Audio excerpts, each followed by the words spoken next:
ვალი, რომელიც წინასწარ განზრახულია იმისთვის, რომელმაც იცის, მე ვინც ვალს მაძლევს, რომ შესწავლილი და დასაბუთებული არ არის, ჩემი გადახდის, ვთქვათ, მოცემულობა და ეს მაინც მაძლევს, იმიტომ რომ უზრუნველყოფაში ქონება მაქვს. სამლოს გადახდა არ უნდა ჩამოწერავ. და ის ადამიანი, რომელიც ვალს იკეთებს, რომელსაც ვერ გადაიხდის, ის რუბინ არის. ის არის იძულებული გადარჩენისთვის იბრძვის. რითი არსებობს გეკითხები? სამუშაო ადგილები არ არის. ყველა გავიხვე წოცას ვარ გარე? თქვენ 90-იან წლებში ფული რო არ ქონდათ, შესულთხართ მეზობლად, წაართვით ფული იმპორტი. არა, მე დავამთავრე ზარზა არა. კარგი, აბა რომ მიდიხარ. ვალად აიღო ადამიანმა რატო იცი? თუ იცი რომ ვერ გადაიხდი, წართმევას ნიშნავს. ერთი წუთი. მე უნდა ვიბრძოლო რომ გადავიხადო ამისთვის და ამ მიზნით აიღო უმეტესობამ საქართველოში ვალი რომ როგორ უნდა, მაგრამ არ გამოვიდა. უდიდესი ნაწილი ამ პრობლემისა, როცა ვალს იღებენ და ვერ იხდიან, არის გამოწვეული მთავრობის ქმედებებით. უყურეთ რა შეასაქმე, რომ ადამიანი მიდის და იღებს სესხს.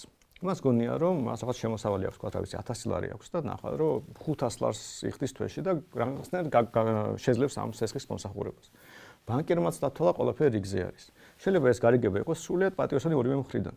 მაგრამ ამ მომენტში როცა არც ერთ მართ მეორე არ იცის, ეროვნული ბანკი ფულს ბეჭდავს, ანუ ლარი უფასურდება.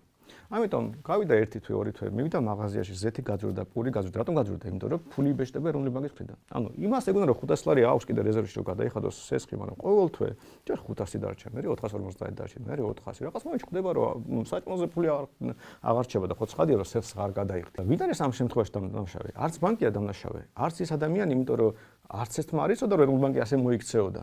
აი როცა სესხში და ვალში ამ ურთიერთობაში მთავრობა ერევა, მაშინ პასუხისმგებლობა გადის მთავრობას.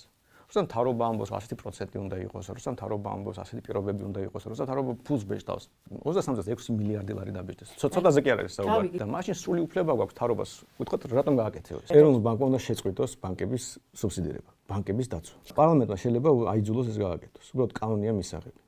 მაგალითად, არ გასცეს სესხი კომერციულ ბანკს დაბალ პროცენტში თუ კომერციულ ბანკს საერთოდ არ უნდა მისცეს ფული თუ ბანკი გაკოწრების წინაშე არის. ხოდ მაშინ უნდა ეხმაროს, ეს ყველაზე ნაკლები რაც შეიძლება გააკეთოს. ეს შეიძლება პარლამენტმა მარტივი კანონპროექტით მოაგვაროს, რომ თუ კომერციულ ბანკს რამე პრობლემა აქვს, მხოლოდ მაშინ ჩაერია. ასე მოგვარდებოდა ეს პრობლემა. პროცენტის დაიწევდა, ბანკებიც ხონად მოიქცეოდნენ. ეროვნული ბანკი, რა თქმა უნდა, ხო და მაგრამ იმიტომ რომ მილიარდები იშოვება ამის მეშვეობით, მათ შორის მთავრობის შემოსავალია, არავის არ აწყობს. ამიტომ სულ გამოგორდება 10 მოსყიდული ექსპერტი და იტყვის, ხელი არ ახოთ ეროვნულ ბანკს. ეროვნული ბანკი დამოუკიდებელია. სიამდვილეში მიზეზი ძალიან მარტივია. უბრალოდ ამით ხალხს აკონტროლებენ და ძარცვავენ. მთავრობა.